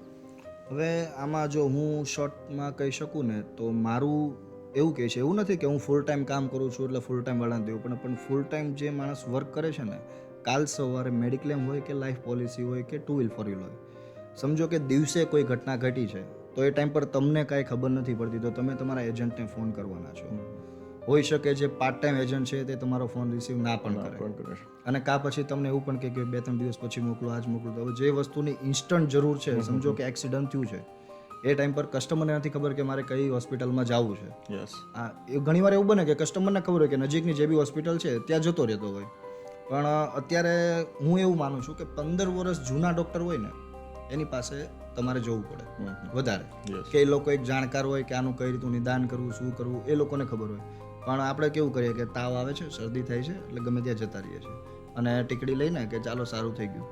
હજુ હમણાં થોડાક દિવસ એટલે 2 થી 3 દિવસની જ વાત કરું, કસ્ટમર બહુ સારો, વેલ સેટ, વજનમાં એકદમ ટકાટક હતો, કંઈ જ નહોતું, કોઈ જ વસ્તુ નહોતી. સવારમાં હોસ્પિટલે ગયો, મતલબ 3-4 દિવસથી તાવ આવતો હતો, સવારમાં હોસ્પિટલે ગયા તો ડૉક્ટરે એવું કીધું મેલેરિયા છે. પછી કંઈ થયું નહીં એટલે ડૉક્ટરે પાછું કીધું કે ડેન્ગ્યુ છે, મતલબ બપોર પછીના રિપોર્ટમાં કીધું ડેન્ગ્યુ છે. પછી ડૉક્ટરે હાથ ઊંચા કરી દીધા કે અમારા હાથમાં આ કેસ નથી. બરાબર. હવે આ જ વસ્તુ જ્યારે બીમાર પડવાનું ચાલુ થયું એ ટાઈમ પર કરી નાખ્યું હોત તો માણસ અત્યારે બચી જતો, કે એનું કંઈક નિદાન થતું. અને આ જ વસ્તુ પાર્ટ ટાઈમ ને ફૂલ ટાઈમને હું એ જ કહેવા માંગુ છું કે ફૂલ ટાઈમ જે માણસ કામ કરે છે ને એમને ઇન્સ્યોરન્સ આપવાથી તમને ઇન્સ્ટન્ટ એનું સોલ્યુશન મળશે. પાર્ટ ટાઈમમાં કેવું છે, સમજો કે તમે તો મને ફર્નિચર વાળાનું કીધું, પણ હું એમ કહું છું કે અત્યારે ડાયમંડ વર્કમાં કામ કરતા હોય, ઓફિસે મોબાઈલ ઉપાડે જ નહીં, રિસીવ જ ન કરે, ફોન રિસીવ જ ન કરે, તમારી ઇમરજન્સી કોઈ બી કામ હોય તો કઈ રીતે કરો. પછી અત્યારે કેવું છે કે સીએ છે, વકીલો છે, આ બધા કરતા હોય, સમજો કે એમનો ઓડિટનો ટાઈમ છે તો એ ટાઈમમાં તમને સર્વિસ નથી આપી શકવાના. હા, હોઈ શકે કે બેક સપોર્ટમાં એને કોઈ સ્ટાફ રાખેલો હોય તો એ વસ્તુ અલગ છે. પણ મને એટલી ખબર પડે કે જે પ્રોપર ઇન્સ્યોરન્સ એડવાઇઝર છે ને એને તમે કામ આપશો ને તો જિંદગીમાં ક્યારેય તમે હેરાન નહીં થાવ. કારણ કે અધર સોર્સ ઘણા છે પણ એ લોકોનું ઇન્ટેન્સ શું છે કે પોલિસી આપવાની અને મારે કમાવાની, બસ એ જ ઇન્ટેન્શન. અમારો ઇન્ટેન્સ શું હોય કે એને કમ્પ્લીટ સર્વિસ મળે, સાચી વસ્તુ છે એને જાણવા મળે કે કઈ રીતનું કામ છે, શું છે શું નહીં, ક્યારે મારે જરૂર પડશે ઇન્સ્ટન્ટ. આજે બી તમે મારા બી કસ્ટમર કોઈને પણ તમે પૂછી શકો છો કે આજ સુધીમાં તમે મને કોઈ કામ આપ્યું હોય અને તમારું ઇન્સ્ટન્ટ કામ ના થયું હોય તો મને કહો. રિસિપ્ટ માંગે છે, સમજો કે ટેક્સ ભરવા માટે રિસિપ્ટ માંગે, ઇન્સ્ટન્ટ ફોનમાં ચાલુ ફોન જ સીધી મોકલી આપું છું. કારણ કે વેઇટિંગ શું કામ કરવાનું, બરાબર. અત્યારે કામ આવ્યું છે એનું કામ છે. હવે સમજો કસ્ટમરનું કામ તમે સ્ટોપ રાખીને તમે એવું અંદરથી જતાવવા માંગો કે ભાઈ હું બિઝી છું, મારું કામ મોટું છે, શું કામનું? એટલે મારું કહેવાનું એવું છે કે ફૂલ ટાઈમર જે છે એમને તમે વર્ક આપો તો એમાં તમને એક સર્વિસ સારી મળવાની ટ્રાય થઈ શકે. ઘણી બધી વખત એવું થાય કે ભાઈ કોઈ વ્યક્તિ પાર્ટ ટાઈમ છે, ઇન્સ્યોરન્સનું કામ કરતો હોય, મે બી એનો બીજો બિઝનેસ સારો ચાલવા લાગે, આપણે એની પાસેથી પોલિસી લઈ લેતી, 3 વર્ષ પછી આપણે એને કોલ કરીએ કે મેં તો 2 વર્ષથી જ બંધ કરી દીધું. ઘણી વખત આવા જવાબો પણ આપણને સાંભળવા પડતા હોય છે. બરાબર છે. અને સમજો ને કે આપણે પાસે પોલિસી હોય કે ના હોય, આપણે આજ સુધીમાં કોઈ પણ કસ્ટમરની હેલ્પ નથી કરી એવું નથી. બરાબર છે. પણ આપણે એક વસ્તુમાં હેલ્પ કરીએ કે કસ્ટમર સાચો હોવો જોઈએ. ડેફિનેટલી. હજુ જ હમણાં થોડાક દિવસ પહેલાંનો જ કે મતલબ 2-3 મહિના પહેલાંનો જ કેસ છે. એમને HDFCમાંથી 60 લાખનો ઇન્સ્યોરન્સ હતો અને ટાટા કંપનીમાંથી 60 લાખનો ઇન્સ્યોરન્સ હતો. મારે ત્યાં ફાઇલ લઈને આવ્યા મને કે આ ક્લેમ મૂકવાનો છે, કંપનીએ રિજેક્શન માર્યું છે. મેં કીધું છે ને કારણે રિજેક્ટ કર્યો છે કેસ. તો અંદર રિજેક્શનમાં જાણવા એવું મળ્યું કે તમારે જૂના રિપોર્ટ તમે કરેલા હતા પણ તમે કંપનીને શો નથી કર્યા. બરાબર. કારણ કે હકીકત કેવી હોય કે તમે 1 વર્ષની અંદર જે બી રિપોર્ટ કર્યા છે ને, તમે કોઈ બી પ્લાન લેતો હોય ને તમારે એને કહેવું પડે કે ભાઈ મેં આ રિપોર્ટ કરાવ્યા છે. ભલે રિપોર્ટ નોર્મલ હોય કે જે બી હોય તે, તમારે કંપનીને જાણ કરવી પડે કે મેં આ રિપોર્ટ કરાવ્યા હતા. કારણ કે કંપની એના ઇન્ટેન્સથી શું સમજે કે ભાઈ રિપોર્ટ કરાવ્યા છે, આપણે ના નથી પાડતા, પણ રિપોર્ટ પોઝિટિવ છે, નેગેટિવ છે, શું છે. ઘણીવાર કેવું હોય કે તમે પોલિસી લેતા હોય ને તો કંપનીવાળા બધા જ રિપોર્ટ નથી કરવાના તમારા. અમુક જે નોર્મલ બ્લડ ટેસ્ટ છે એ બધું જ કરવાના છે, બીજું કંઈ નથી કરવાના. તો એ ટાઈમમાં એ કસ્ટમરે છુપાયું, મતલબ કીધું નહીં કે મેં રિપોર્ટ કરાવેલા છે. બરાબર છે. એજન્ટ કંપનીનો એના ઘરે ગયો. એજન્ટ એટલે મતલબ કંપનીમાંથી જે સર્વેયર છે એના ઘરે ગયો. એમને એના વાઈફને એવું કીધું કે મને છે ને તમારી પાસે જેટલા રિપોર્ટ હોય ને એટલા તમે મને આપો એટલે તમારો કેસ ફટાફટ સોર્ટ આઉટ થશે. બરાબર છે. એટલે લેડીઝ તો શું છે, ભગવાનના માણસ હોય, એટલે એ લોકોએ શું કર્યું, આપી દીધા બધા રિપોર્ટ અને કંપનીએ સીધો ક્લેમ રિજેક્ટ મારી દીધો. કારણ કે પોલિસીની અંદર તમે શો નહોતું કરેલું કે તમે જૂના રિપોર્ટ કરાવેલા છે. બરાબર છે. આના ઇન્ટેન્સથી હેરાનગતિ ક્લેમમાં થઈ આરામથી. બરાબર. અને મને એ જ ખબર નથી પડતી કે તમે કરો છો તો કમ્પ્લીટલી કામ કરો ને. હા, 100%. ખોટું બોલીને કામ કરવું શું કરવા એમ. તમે જેટલું સાચું બોલશો, સમજો કે અત્યારે કેવું હોય કે મેં 1 કરોડનો પ્લાન લીધો, મેં 1 કરોડનો પ્લાન લીધો એમ કરીને માર્કેટમાં તમે રખડવાના. પણ તમને અંદરથી એમ છે કે મેં 1 કરોડનો લીધો, પણ ખરેખર તમે 1 કરોડનો પ્લાન નથી લીધો, ખોટું બોલ્યા છો તમે, શું કામ? ગમે ત્યારે રિજેક્ટ થઈ શકે છે. અને સિમ્પલ વસ્તુ છે, અગર સમજો મારી પોતાની જ કંપની હોય, હું 1 કરોડનો ઇન્સ્યોરન્સ તમને પ્રોવાઈડ કરું છું, તમે મને 80,000 રૂપિયા આપો છો, તો 80,000 આપો તો શું હું 10,000નો માણસ તમારી પાછળ રાખી ના શકું કે આ ભાઈ સાચું બોલે છે, ખોટું બોલે છે? રાઈટ. કારણ કે મારે 1 કરોડ તમને દેવાનું છે અને તમે મને 80,000 આપો છો. અને હું ઘણીવાર છે ને કંપની સાઈડ પણ વિચારું, શું કરવા વિચારું કે ભાઈ કંપની પૈસા આપે છે, આજ સુધીનો રેશિયો ગણો ને તો સારામાં સારો, હું જે કંપનીમાં વર્ક કરું છું ટાટા કંપનીમાં, સારામાં સારો એમનો રેશિયો છે કે ભાઈ ક્લેમ સેટલમેન્ટ કરે છે. હા, ક્લેમ સેટલમેન્ટ રેશિયો ક્યાં બગડેલો છે કે જે ફ્રોડ ક્લેમ છે એવી જગ્યાએ. બાકી લીગલ પોઈન્ટનો ફેર છે એ ફ્રોડમાં જ છે. અને મેં એવું બી જોયેલું છે કે સુસાઇડમાં 1 વર્ષ પછી પૈસા આપે, સુસાઇડમાં 1 વર્ષ પછી પૈસા આપે. આ એક એવી કંપની છે ટાટા કે 7 મહિનામાં પણ એને પૈસા આપેલા છે સુસાઇડમાં. બાકી નેચરલી બધી કંપનીઓ શું વિચારતી હોય કે ટાઈમ નથી થયો, નથી દેવા પૈસા. ઘણીવાર કેવું હોય કે પ્રીમિયમ પણ પાછું ન આપે. અમારે સમજો કે ફ્રોડમાં કદાચ પકડાણા છે, 3 વર્ષ પછી પણ પકડાણા છે, તો તમારું ભરેલું પ્રીમિયમ વિથ GST પાછું આપે છે. અધર કંપની એ પણ નથી આપતી. એટલે કંપનીનું અહીંયા હું પેલું નથી કરતો, પણ એક વસ્તુ છે, કારણ કે પહેલેથી શું છે કે ટાટા કંપનીનું વર્ક શું છે કે લોકોની ભાવના કે ભાઈ ટ્રસ્ટ છે, 150 વર્ષ જૂની કંપની છે અને સારી કંપની છે, અને બોનસ વાઇઝ ગમે તે વાઇઝ તમે ગણો અત્યારે ટાટા બેસ્ટ છે. બેસ્ટ આવું માનું છું. કારણ કે જ્યારે મારે લાયસન્સ લેવાનું હતું માર્કેટમાંથી, ત્યારે હું 7 કંપનીમાં ગયો હતો ટ્રેનિંગ લેવા માટે. બરાબર. 6 કંપનીએ એવું જાહેર કર્યું કે તમે લોકોને આમ કાઠિયાવાડી લેંગ્વેજ કે તમે લોકોને પોરવો, બાટલીમાં ઉતારો, બનાવો, તમે બનાવો, ગમે એમ કરીને પોલિસી આપો એમ. પણ આ એક એવી કંપની હતી, એને એવું કીધું કે સેફટી પ્રોવાઈડ કરો. વાહ ભાઈ વાહ. એટલા માટે હું અત્યારે એ કંપની સાથે જોડાયેલો છું. અત્યારે હાલમાં ઘણી કંપનીવાળા આવે છે કે ભાઈ તમે લાયસન્સ લો, પણ મેં કીધું નહીં, મને ટ્રસ્ટેબલ કંપની જોઈએ છે. મેં એક કિસ્સો તો એવો બી સાંભળેલો છે કે ટાટાનો જ ઇન્સ્યોરન્સ હતો એમને, બરાબર છે, અને ટર્મ પ્લાન હતો. એને લગભગ 4 વર્ષ પ્રીમિયમ ભર્યું. 5મું પ્રીમિયમ એની ઘર પરિસ્થિતિ ખરાબ હોવાને કારણે ભરી શક્યો નથી એ વ્યક્તિ, અને પછી એનું ડેથ થાય છે. એ પ્રીમિયમ મિસ થઈ ગયું હોવા છતાં પણ ટાટાએ એનો ટર્મ પ્લાન આપેલો છે. કેમ તો કે એની હકીકતની વાસ્તવિક પરિસ્થિતિને એને જાણી કે ભાઈ આની પાસે ખાવાના જ નહોતા તો આપણે ક્યાંથી પ્રીમિયમ આપવાનું છે, અને હકીકતમાં આપણે સેફટી પ્રોવાઈડ કરીએ છીએ, તો એને ટર્મ પ્લાન એને આપેલો છે. So પણ that is the હમણાંની જ Tata. ઘટના તમે જોવો છો ને, હમણાંની જ ઘટના. હવે સમજો કે આ હમણાં જે પ્લેન ક્રેશ થયું બરાબર, તો ટાટાએ એક મૃતકને 1 કરોડ રૂપિયા આપી દીધા, પ્લસ બધું જ એના માથે લઈ લીધું, ટોટલ વસ્તુ, total. કે ભાઈ બધું જ મારા માથે છે, બધું જે કાંઈ અંદર કંઈક સમજો કે બોડી જેને આપણે આપવાની છે એ બધું કામથી લઈને ટોટલ કામ ટાટાએ પ્રોવાઈડ કર્યું. સમજો આની જગ્યાએ હું એમ કહું કે બીજી કોઈ પણ કંપની હોત તો મૃતકોને 1 કરોડ રૂપિયા આપે. એ તો કેટલા ડોક્યુમેન્ટ માગે, આમ કરે તેમ કરે, ઘણી બધી વસ્તુ, એ તો પછી આને કોઈ પણ રીતે ફસાવી શકે. મતલબ હું એવું માનું છું કે છે ને, દાન વસ્તુ છે ને, તો એમાં પહેલો નંબર હું ટાટાને ગણું છું, Definitely. કોઈ બી જગ્યાએ તમે ગણો. અને આ એક ફેક વાત છે Yes, yes. કે ઓલવેઝ પહેલા નંબરે બેસેલું હોય એમ. અને મેઇન વસ્તુ એનું કામ જ એ છે કે લોકોને બને ત્યાં સુધી આપણે ટાટાને કામ કેવું જોવે છે, ટાટાનું કામ થોડુંક રિવર્સ પ્રોસેસમાં છે કે સ્ટાર્ટિંગમાં પહેલા બધું તમારી પાસેથી માંગી લેશે, રિપોર્ટ બધું જ કરાવી નાખશે સ્ટાર્ટિંગમાં. છેલ્લે તમારે કોઈ ટેન્શન નથી, ખાલી એક ડેથ સર્ટિફિકેટ આપો, ક્લેમ સેટલ છે. અને અધર કંપનીમાં કેવું છે, સ્ટાર્ટિંગમાં કંઈ નહીં, ચાલશે બધું કરી નાખો, છેલ્લે ક્લેમ આવશે એટલે કે આ ડોક્યુમેન્ટ જોશે, આ જોશે, એવું બધું કરે. બરાબર છે. સો ટાટા જે ઇન્સ્યોરન્સ કંપની છે બરાબર છે, એની ખાસ વાત શું છે કે જેના કારણે ઇન્સ્યોરન્સમાં મેળવવામાં, ઇન્સ્યોરન્સ ક્લેમ સેટલમેન્ટમાં અને બીજી ઘણી બધી રીતે ફાયદો થાય છે એવી વાત? એમાં શું છે, ઘણા વર્ષ પહેલાં ટાટા આ ફિલ્ડમાં હતી નહીં. ટાટા નેચરલી સમજો કે બધા જે નાના માણસો છે એ બધાની હેલ્પ કરતી હતી, પણ એમાં કેવું થાય કે એ લોકો ગવર્મેન્ટ થ્રુ મતલબ હેલ્પ કરતા હતા. પછી ટાટાએ પોતે એવું વિચાર્યું કે આપણે એક કામ કરીએ, આપણે ઇન્સ્યોરન્સ થકી લોકોની સેફટી કરીએ. બરાબર.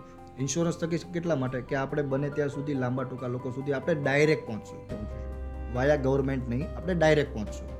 એટલે ટાટાએ શું કર્યું કે એવા પ્લાન મતલબ સસ્તા પ્રીમિયમમાં મોટું રિસ્ક કવર પ્લસ સારામાં સારો બેનિફિટ, સારામાં સારી મતલબ બોનસ, આ બધું ચાલુ કર્યું. છેલ્લા સમજો ને કે 5-6 વર્ષથી આ ચાલુ કર્યું. અને 6 વર્ષમાં મેં આજ સુધીમાં જોયું છે કે એની જેવા પ્લાન કોઈ લગભગ નથી કાઢ્યા. અને ડાયરેક્ટ મતલબ ચાલુ કર્યું. અને એમાં બી કેવું કે કસ્ટમર કેવા જોઈએ છે, તો કે લીગલ કસ્ટમર કે જેમને ખરેખર આ વસ્તુની જરૂર છે.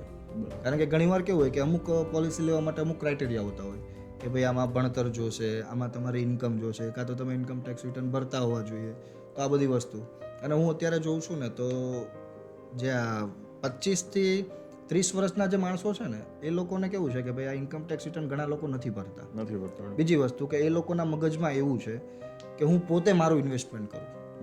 મારું કહેવાનું એવું છે કે તમારે ઇન્વેસ્ટ પોતે નથી કરવાનું, તમે તમારા એજન્ટને કામ આપી દો, જેથી કરીને તમે તમારા બિઝનેસમાં આગળ વધી શકો. કારણ કે તમે તમારો બિઝનેસ જોશો કે તમે આ જોશો, કારણ કે આ ફિલ્ડ તમારી છે જ નહીં, તો એ ફિલ્ડમાં તમે શું કામ કરો છો? અને આજ સુધીના રેકોર્ડ છે, ઘણીવાર અમે શું છે કે મ્યુચ્યુઅલ ફંડ અને ટર્મ પ્લાન મિક્સિંગ વાળા પ્લાન ટર્મ પ્લસ યુલિપ આપતા હોય એ ટાઈમ પર ઘણીવાર કસ્ટમર એવું કહે કે મને પ્યોર ટર્મ પ્લાન આપી દો, યુલિપ હું મારી રીતે કરીશ. બરાબર. અને એવા કિસ્સા 4 થી 5 મારી પાસે આવ્યા છે કે હવે તમે ટર્મ યુલિપ લઈ લો મારો, મારે પ્રાઇવેટલી યુલિપ નથી કરવું એમ. કારણ કે યુલિપમાં ધ્યાન આપશે કે એના બિઝનેસમાં આપશે. 100%. અને ટાટાએ આજે મુનિમ લીધું છે કે શું છે કે લોકોને સેફટી પ્રોવાઈડ કરો. અને ટાટાએ આ વસ્તુ એટલે જ ચાલુ કરી ડાયરેક્ટ. બાકી જે સમજો કે 2005ની સાલમાં હતા પ્લાન, પણ શું છે કે એટલું ટાટાનું નામ નહોતું. હવે છેલ્લા તમે 5 વર્ષમાં જોઈ લો ટાટા કયા નંબરે હતું ને અત્યારે કયા નંબરે છે. બીજી વસ્તુ કે વર્લ્ડમાં ટાટા વુમન એજન્ટમાં ફર્સ્ટ નંબર છે હાલમાં, વુમેન એજન્ટમાં, કે લેડીઝ એજન્ટો વધારે છે અને કામ કરે છે. પ્લસ વુમન એમડીઆરટી એટલે એક સ્લેબ આવે કે આમ હું તો એવું ગણું છું કે નીચો સ્લેબ કહેવાય, એની ઉપર બી ઘણા ઊંચા સ્લેબ છે, પણ એમડીઆરટી બનવું ને એક સારો એજન્ટની ખાસિયત છે કે એમડીઆરટી કઈ રીતે બનવું એમ. બરાબર. કારણ કે ઘણીવાર કેવું હોય કે આપણે એજન્ટ છીએ, ચાલો માર્કેટમાં આપણી ક્રેડિટ નથી ને આપણે એજન્ટ બનીએ ને તો તમારું કામ નથી થવાનું. કારણ કે આ ટ્રસ્ટ ઉપર બિઝનેસ ચાલે, આ એક જ શબ્દો ઉપર બિઝનેસ ચાલે. તમારા ઉપર ટ્રસ્ટ છે તો તમને પોલિસી આપશે.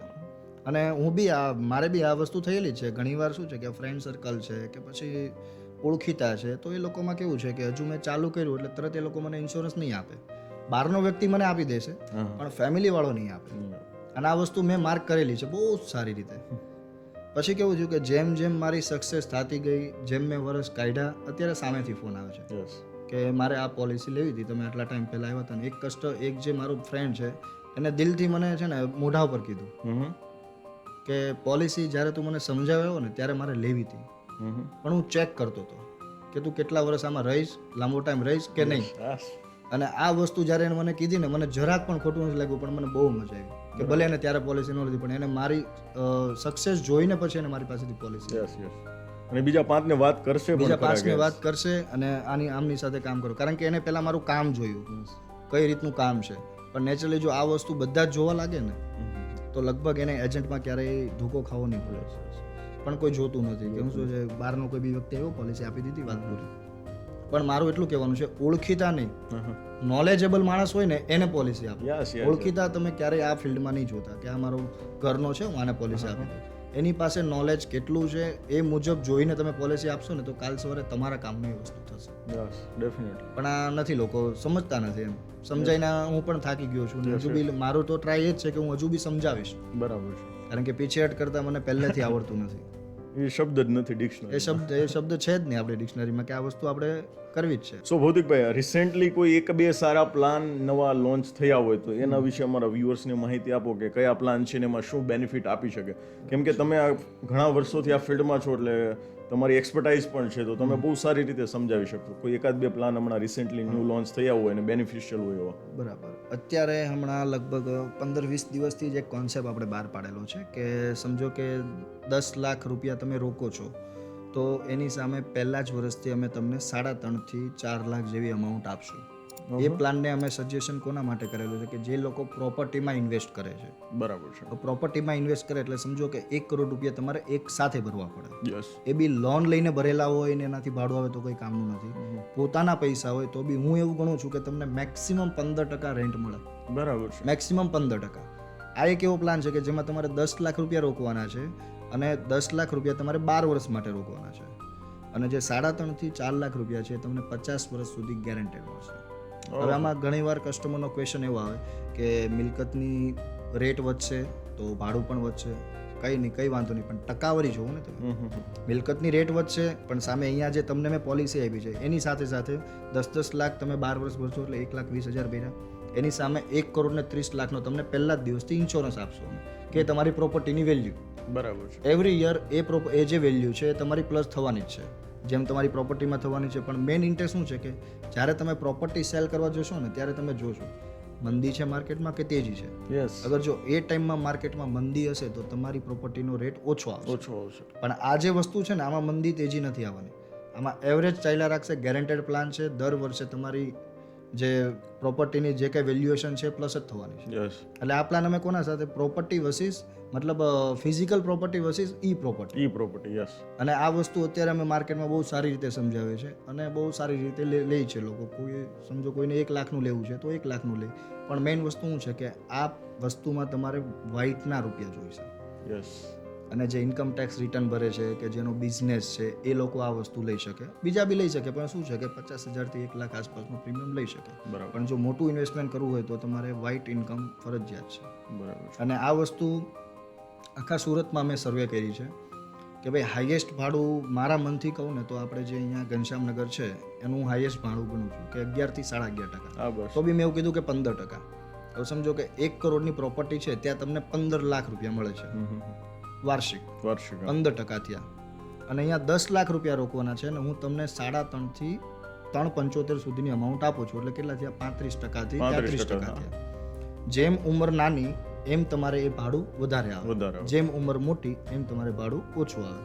પણ સાથે સાથે તમારો ઇન્સ્યોરન્સ તો ચાલુ છે.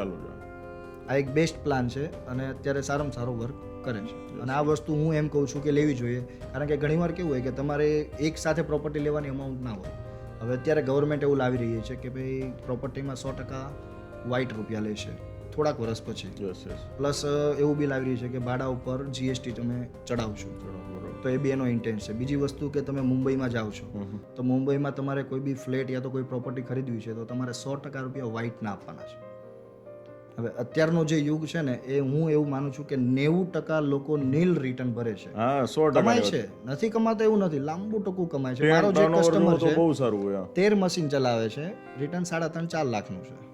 13 મશીન ચલાવે એટલે હું એવું માનું છું કે ભાઈ 40-50 હજાર રૂપિયા કે 30-40 હજાર રૂપિયા તો એક મશીન નફો મળતો જ હોય. એટલું બધું કાઢતા તો બી 3.5-4 લાખનું રિટર્ન છે. મતલબ એ લોકો કમાય છે તો હું એમ કહું છું કે તમારું ઇન્કમ ટેક્સ રિટર્ન પ્લસ ભરવામાં તમને શું વાંધો છે. પછી ગવર્મેન્ટ થાકે, અત્યારે હું એવું માનું છું કે ગવર્મેન્ટ થાકી ગઈ છે કે હવે આ લોકો તો રિટર્ન નહીં વધારે પણ હું મારી લિમિટ વધારી દઉં. બીજા રસ્તા એટલે બનાવી ગવર્મેન્ટે શું છે કે 12 લાખની લિમિટ આપી દીધી. પહેલા 5 લાખની, પહેલા 3.5 લાખની હતી, પછી 5 લાખની થઈ, પછી 7 લાખની થઈ અને અત્યારે 12 લાખની આપી દીધી. એટલે ગવર્મેન્ટ હવે જેમ જેમ લિમિટ વધારતી ગઈ ને એમ માણસો પોતાની લિમિટ વધારતા ગયા કે ભાઈ વ્હાઇટ બતાવીએ એમ. પછી એક વસ્તુ એ છે કે લોકો એવું પણ કહે કે ભાઈ ટેક્સ શું કામ ભરવો, તો તમારે ટેક્સ ના ભરવો હોય તો અમે બેઠેલા છીએ ને, અમારી પાસે આવો, અમે તમને ટેક્સ ફ્રી કરી દઈશું. બરાબર છે. જરૂર જ નથી, આપણી પાસે ઘણા એવા પ્લાન છે. અને બીજી વસ્તુ કે આપણો એક ઇન્ટેન્સ એવો છે કે બને ત્યાં સુધી પબ્લિક લોન ઉપર ના જીવે ને એ વધારે સારું. લોન સારી છે પણ બિઝનેસમેન માટે, પણ પોતાના બોજા ઉપર તમે લોન લો ને, હા લોન લેવાય, પણ લોન ક્યારે લેવાય કે તમે 1 લાખ રૂપિયા કમાતા હોય તો 30,000નો તમારો હપ્તો હોવો જોઈએ. બસ 30,000 રૂપિયાનું તમારું ઇન્વેસ્ટ હોવું જોઈએ અને 40,000 રૂપિયા તમારે ઘરમાં વાપરવાના છે. આ ઇન્ટેન્સથી તમે જો આ રીતે લોન લેશો ને તો આજીવન તમારે ક્યારેય હપ્તાના પૈસા નહીં ઘટે. અત્યારે ઊંધું થઈ ગયું છે, 40,000ની આવક હોય ને 30,000નો તો હપ્તો જ હતો, એટલે 10,000 રૂપિયા વધતા હોય અને ઇન કેસ જો એની જોબ છૂટી ગઈ કે બિઝનેસ છૂટી ગયો, દવાખાનું આવી ગયું, માંદગી આવી ગઈ, સર્કલને ફોન કરવાનો કે ભાઈ હપ્તો આવે છે, થોડું જોઈ લે ને તારી રીતે, થોડુંક એડજસ્ટ કરાવો. અરે એ બધી વસ્તુ કરવી એના કરતાં આપણે પોતાના ઉપર ડિપેન્ડ કરીએ ને. મતલબ આનું રીઝન શું છે કે તમે જે બી કમાવો છો ને 30% ઇન્વેસ્ટમેન્ટ કરો, 30% હપ્તો ભરો અને 40% રૂપિયા તમારે ઘરમાં વાપરવાના જોશે. કારણ કે અત્યારે મોંઘવારી એવી છે, બેલેન્સ લાઈફ તમે જીવી શકો. મોંઘવારી એવી છે કે ભાઈ જે 40% જે છે તો એમાં કદાચ મેડિક્લેમના પ્રીમિયમ છે, લાઈફ ઇન્સ્યોરન્સ છે, તો એ બધું આવી જાય એમ. પણ નેચરલી આ કોઈ લોકો મગજમાં નથી લેતા કે સમજો કે 60,000 કમાવું છું તો 45,000નો હપ્તો મારી દો, જે થાય તે ઇન્વેસ્ટ તો કે કંઈ નહીં, જીરો. ઇન ફ્યુચરમાં કંઈ બી થયું, કારણ કે મેં અત્યારે ઓલરેડી 43 જણા છે કે જે લોકોને લોન ફ્રી કરેલા છે, વિધાઉટ લોન, કોઈ લોન જ નહીં. અને હજુ 102 જણા એમાં રન કરે છે. બરાબર છે કે કઈ રીતે સમજો કે 50 લાખની લોન છે તો 50 લાખની લોનમાં હું એવું માનું છું કે હોમ લોનમાં 45,000નો હપ્તો આવતો છે. 45,000નો હપ્તો આવે ને એની સામે તમારે 45,000 રૂપિયા મ્યુચ્યુઅલ ફંડમાં ઇન્વેસ્ટ કરવાના છે એવરી મંથ. મતલબ ડબલ હપ્તો બેંકમાં નથી ભરવાનો પણ આ રીતે ડબલ હપ્તો ભરવાનો. બરાબર છે. ઘણી વાર કે માણસો શું વિચારે કે ડબલ હપ્તો કરીએ ને તો લોન ફટાફટ પતે, પણ ત્યાં વ્યાજ તો લાગવાનું જ છે. એટલે આપણે શું ઇન્ટેન્સ કર્યો કે લોનમાં વ્યાજ લાગશે, મ્યુચ્યુઅલ ફંડમાં પ્રોફિટ મળશે.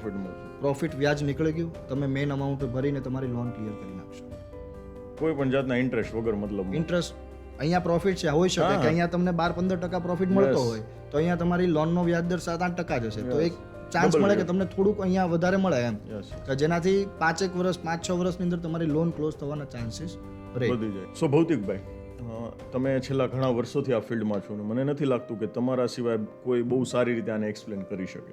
તો ટર્મ પ્લાન એ શું છે અને કેવા લોકોને મળે છે અને શા માટે લેવો જોઈએ? ટર્મ પ્લાન એક એવી વસ્તુ છે કે ઓછા રૂપિયા ભરીને તમને મોટું રિસ્ક કવર મળે છે, પહેલી વસ્તુ. પ્લસ એમાં અમુક વસ્તુ કે સમજો કે કોઈ નોર્મલ ડેથ છે, મતલબ કોઈ બીમારીથી કંઈ પણ થઈ ગયું છે તો તમને 1 કરોડ રૂપિયા કંપની પ્રોવાઈડ કરે છે. પ્લસ એક્સિડન્ટમાં કોઈ વસ્તુ થઈ છે તો 1 કરોડને 90 લાખ રૂપિયા આપશે કે 90 લાખનો એક રાઇડર એડ ઓન આવશે. પ્લસ ટ્રાવેલિંગ એટલે government bus, government train, plane private કાં તો એવી કોઈ જગ્યા છે કે જ્યાં ભીડભાડ વધારે છે એ જગ્યા પર તમે ગયા છો તો ત્યાં તમને 2 કરોડને 80 લાખ રૂપિયા આપશે. પ્લસ એક ડિઝેબિલિટી કવર આવશે. ડિઝેબિલિટી એટલે 2 આંખ, 2 હાથ અને 2 પગ, 6 માંથી કોઈ પણ 2 અંગ કામ કરતા બંધ થઈ ગયા છે એ દરમિયાન કંપની જીવતા 90 લાખ આપશે, બાકીનું કવર બધું ચાલુ રહેશે. પછી લાસ્ટમાં એક કવર આવશે સુસાઇડમાં 1 વર્ષ પછી કવર મળશે તમને. સમજો કે આજે પોલિસી લીધી છે તો બીજું પ્રીમિયમ જ્યારે તમે ભરો ત્યારથી તમારું એક કવર ચાલુ થશે, એમાં 1 કરોડનું કવર છે. હવે આ 5 વસ્તુ છે, આની બહારની કોઈ વસ્તુ આપણને થવાની નથી. આ બધી જ વસ્તુ એક જ પ્લાનની અંદર તમને કવર કરીને આપી છે. પ્લસ આ જે પ્લાન છે ને એમાં કેવું છે કે અમુક પૈસા તમારા મ્યુચ્યુઅલ ફંડમાં જાય છે અને અમુક પૈસા તમારા જે ઇન્સ્યોરન્સનું કવર છે એમાં જાય છે. 12 વર્ષ ભરવાના છે, 50 વર્ષ સુધી તમને બેકઅપ મળશે. કે એમાં બંને જગ્યાએ ઇન્વેસ્ટમેન્ટ થાય છે. સમજો કે મ્યુચ્યુઅલ ફંડ તો અત્યારે ગવર્મેન્ટે શું કીધું છે કે ભાઈ 2,50,000ની અંદર તમે યુલિપ કોઈ બી પ્લાન છે એમાં રોકાણ કરો છો તો ટેક્સ ફ્રી પૈસા તમને જ્યારે બી તમે મેચ્યોરિટી છે કાં તો કોઈ બી ટાઈમે વિથડ્રો કરો છો તો તમને ટેક્સ ફ્રી મળવાના છે એમ પૈસા. તો મારું કહેવાનું છે કે લોકો મ્યુચ્યુઅલ ફંડ તો કરે જ છે, પણ આ વસ્તુની મેઇન ખાસિયત શું છે કે મ્યુચ્યુઅલ ફંડની સાથે સાથે તમને એક મોટું રિસ્ક કવર પણ મળી ગયું. મ્યુચ્યુઅલ ફંડ વસ્તુ એવી છે, સમજો કે તમારે 5 વર્ષના તે એવરી મંથ તમે સમજો 10,000 ભરો છો અને 5 વર્ષના પૈસા ભરાણા તો વિથ પ્રોફિટ 15 લાખ જ મળવાના છે અગર કોઈ ઘટના ઘટી ગઈ છે તો.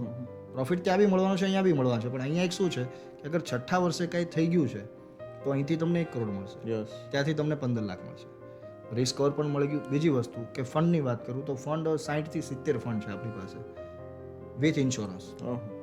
60 થી 70 ના એક જ એવી કંપની છે ટાટા કે જેની પાસે આટલા બધા ફંડો તમને જોવા મળશે.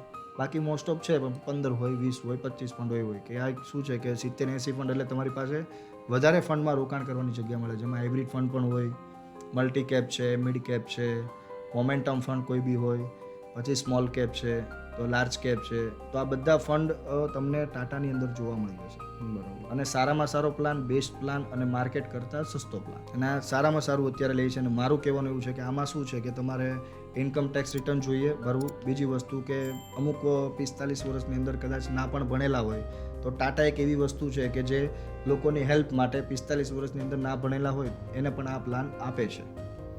તો હું મારું એવું કહેવું છે કે બને ત્યાં સુધી જેટલું ઉતાવળ રાખશો એટલું તમારા માટે સારું છે. બહુ સરસ મજાની વાત કરી કે ભાઈ કોઈ બી વ્યક્તિ છે એ 45 વર્ષથી નીચે હોય ને કદાચ ના પણ એજ્યુકેટેડ ન હોય તો બી એને પ્લાન મળી શકે. બાકી બધી જગ્યાઓ પર તો એજ્યુકેશન છે, 10th છે, 12th છે, કમ્પલસરી હોતું હોય. ઘણા કિસ્સાઓમાં તો ગ્રેજ્યુએશન બી કમ્પલસરી માંગતા હોય છે. સો ભૌતિકભાઈ, મારો જે ક્વેશ્ચન્સ છે બરાબર છે, લગભગ બધા જ લોકોનો હશે, અમારા જેટલા બી વ્યુઅર્સ છે એમનો, કે એક પરિવાર માટે મિનિમમ કેટલું કવર હોવું જોઈએ તમારા હિસાબે? એક પરિવાર માટે મિનિમમ 1 કરોડનું ઓછામાં ઓછું કવર અત્યારના પ્રમાણે હોવું જોઈએ. અત્યારની જે મોંઘવારી ને બધું જોતા, અત્યારની જે મોંઘવારી છે, કારણ કે સમજો કે 1 કરોડની જે તમે કવર લ્યો છો એ તમારું 50 વર્ષ તમને બેકઅપ આપવાનું છે. 50 વર્ષ પછી 1 કરોડની કોઈ વેલ્યુ હોવાની નથી. જેમ કે 2000ની સાલમાં 5000ની વેલ્યુ હતી, અત્યારે 5000ની કોઈ વેલ્યુ નથી. એવી જ રીતે તમે જો અત્યારે 1 કરોડનો પ્લાન લેશો તો એ તમારું કંઈક શું કહેવાય કે આમ નાનામાં નાનું કવર કહેવાય. હું એવું માનું છું એ સમયે નાનું કવર કહેવાતું. એ સમયે નાનામાં નાનું કે અત્યારે તમે 1 કરોડ રૂપિયા છે કવર લ્યો છો બરાબર, તો 50 વર્ષ પછી 1 કરોડની કોઈ વેલ્યુ નથી રહેવાની. જેમ કે મારા જ ફાધરની વાત કરું તો 2002ની સાલમાં 1,25,000 1,25,000 રૂપિયા એ ટાઈમમાં ભરેલા હતા, 6 વર્ષ માટે ભરેલા હતા બરાબર. તો અત્યારે એ પાકીને આવે છે 2029માં બરાબર. તો એક 27-28 લાખ રૂપિયા આપે છે. તો 28 લાખ રૂપિયા અત્યારે 2029માં, એટલે એ ટાઈમમાં 1,25 ભરેલા અને 28-29 શું વેલ્યુ હોય? બરાબર.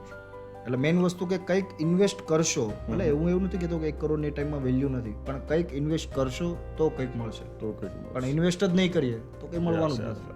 સો ભૌતિકભાઈ, લાસ્ટમાં અમારા જે કંઈ વ્યુઅર્સ છે એને એક મેસેજ આપવો હોય તો કયો મેસેજ આપશો તમે? મેસેજમાં તો મારું એવું છે કે તમે જે પણ કમાવો છો, હું એવું નથી કહેતો કે તમે ઇન્વેસ્ટ કરો ના કરો, બે નંબરની વાત છે, પણ જો તમારી ફેમિલીની સામે તમે જોઈ રહ્યા છો અને તમને એવું લાગે છે કે મારે આ વસ્તુ કરવાની જરૂર છે, તો આજની કાલે નહીં કરતા. આ વસ્તુ એવી છે કે ઇન્સ્ટન્ટ જે તમે ડિસિઝન લેશો, અને બીજી વસ્તુ કે તમારા ફેમિલીનું ડિસિઝન તમે પોતે લેજો, કોઈ અધર વ્યક્તિને ના લેવા દેતા. કારણ કે અધર વ્યક્તિ વસ્તુ એવી છે કે પોતાનો ઇન્સ્યોરન્સ તો બધું રેડી કરીને જ રાખે છે, પણ ગામને કોઈ બીને તમે પૂછશો તો શું કહે છે કે ના ભાઈ ના, આ બધી વસ્તુ ના લેવાય. પણ એક તમારા પોતાના ઉપર, તમારું ફેમિલીના, તમારા છોકરાના ફેસ જોઈને તમે આ ડિસિઝન લેજો કે મારે આ વસ્તુની જરૂર છે કે નહીં. નેચરલી મારું કહેવાનું એવું છે કે 100% જરૂર છે, પણ ક્યાંક ને ક્યાંક તમારી સાથે આમાં કેવું હોય ઘણીવાર કે તમારી સાથે જ્યાં સુધી કોઈ ઘટના ન ઘટે ને ત્યાં સુધી તમને આ વસ્તુ સમજાય નહીં. અને ઘટના ઘટે ને એટલે તમે શું કરો, જે બી પ્રીમિયમ છે ઇન્સ્ટન્ટ ભરી દો. આ મારી સાથે જ એક કસ્ટમરની જ વાત કરું છું, લગભગ 2023માં હું એને પોલિસી આપવા ગયો ત્યારે 1,27,000નું પ્રીમિયમ આવતું હતું. એ ટાઈમમાં કે ના હમણાં ખમો ને પછી 1,99,000નું પ્રીમિયમ આવ્યું. 2024માં મેં એની પોલિસી લીધી, 1,99,000 પ્રીમિયમ આવ્યું, પ્લસ એની એજ 45 ઉપર વહી ગઈ. બરાબર. 12 પાસ હતા, કંઈ વાંધો ન આવ્યો, પણ TMT રિપોર્ટ દોડવાનો રિપોર્ટ થયો. એ રિપોર્ટમાં થોડુંક માઇનોર આમ તેમ થયું, કંપનીએ પોલિસી આપી પણ 1,11,000 લોડિંગ માર્યું. અત્યારે હાલમાં એ કસ્ટમર 3,10,000 રૂપિયા ભરે છે, રિસ્ક કવર છે ખાલી 50 લાખ. ઓહો. અને એની ઉંમર છે 47. પણ એ ક્યારે, જ્યારે કસ્ટમરને એમ થયું કે મારે આ વસ્તુ લેવી છે, ત્યારે ગમે તેટલું પ્રીમિયમ ભરવા માટે રેડી છે. તો હું એમ કહું છું કે અત્યારે તમારું ઓછું પ્રીમિયમ આવે છે, તો અત્યારે તમને કરવામાં શું વાંધો છે? અમુક વર્ષ કાઢવા, કારણ કે જો આ વસ્તુ એવી છે જેમ તમે વર્ષ લાંબા કરશો ને એમ પ્રીમિયમ વધવાના છે, તમારી ઉંમર વધવાની છે. અને આ બધી વસ્તુ છે ને ઉંમર ઉપર જ કે તમારી ઉંમરના લોકોને કેટલું પ્રીમિયમ આવશે. તો મારું એટલું કહેવું છે કે બને ત્યાં સુધી તમે આ વસ્તુ કરો. Yes definitely. અને આપણે એવું નથી કહેતા કે તમે મારી પાસે હો, પણ મારું એક એવું વિઝન છે અંદરથી કે દરેક વ્યક્તિ, મારી આજુબાજુનો જેટલા વ્યક્તિ છે ને, કે ઇન્સ્યોરન્સથી પૂરું કમ્પ્લીટ સેફટી મતલબ લઈ લે એમ. Definitely. So thank you very much ભૌતિકભાઈ કે તમારો બહુમૂલ્ય સમય અમારા વ્યુઅર્સ માટે આપ્યો. ભૌતિકભાઈની સંપૂર્ણ ડિટેલ નીચે ડિસ્ક્રિપ્શનમાં આપેલી છે, એમની કંપનીનું નામ, એનો કોન્ટેક્ટ નંબર. જો તમને એવું લાગે કે યસ મારે ઇન્સ્યોરન્સની જરૂર છે, મારે ઇન્સ્યોરન્સ વિશે જાણવું છે, વધારે ઊંડાણપૂર્વકની માહિતી જોઈએ છે, તો નીચે ડિસ્ક્રિપ્શનમાં એમની કંપનીનું એડ્રેસ, મોબાઈલ નંબર, બધી જ વસ્તુ આપેલી છે. ચોક્કસથી તમે એક વખત એમનો સંપર્ક કરી શકો છો. Thank you very much. Thank you.